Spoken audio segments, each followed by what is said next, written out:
Following the reign of Ashurnasirpal II, the Neo-Assyrian Empire entered a prolonged period of outward expansion and military refinement that fundamentally reshaped the political map of the ancient Near East. This era, spanning roughly from 858 to 745 BCE, was characterized by almost continuous warfare, growing administrative sophistication, and the emergence of a new kind of imperial system, one built on permanent control rather than temporary raiding. The momentum of conquest passed directly into the hands of Shalmaneser III 858 to 824 BCE, whose long reign marked one of the most aggressive phases of Assyrian expansion. Shalmaneser III launched campaigns almost every year, pushing Assyrian influence deeper into Syria, Anatolia, and even into the fringes of the Levant.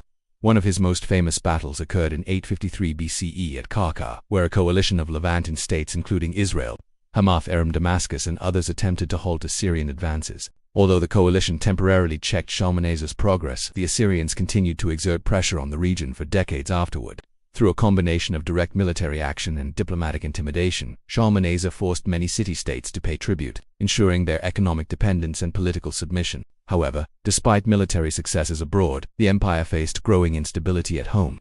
In Shalmaneser's later years, a prolonged revolt led by his own son weakened central authority.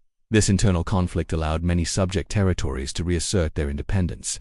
When Shamshi-Adad v 824 to 811 BCE took the throne, he inherited an empire in danger of unraveling. His reign focused largely on restoring internal unity and reasserting control over rebellious territories. Although he stabilized the empire, his campaigns lacked the sweeping impact of his predecessors, and Assyria's outward expansion slowed. A brief but important transition followed during the reign of Adad-nirari III 811 to 783 BCE, who undertook campaigns into Syria and conquered the important city of Damascus.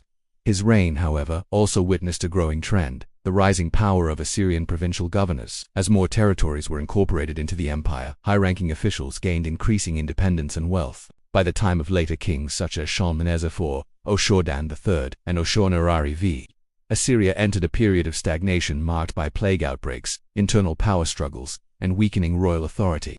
Military campaigns became less frequent and less effective, and once subdued territories in Syria, Babylonia, and the Zagros region began slipping out of Assyrian control. It was during this time of decline that an important transformation was slowly taking shape: the professionalization and restructuring of the Assyrian military.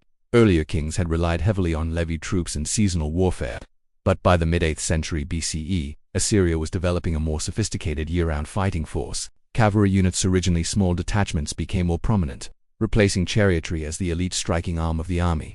Siege warfare also became more advanced, supported by specialized engineers and heavy equipment such as battering rams and siege towers.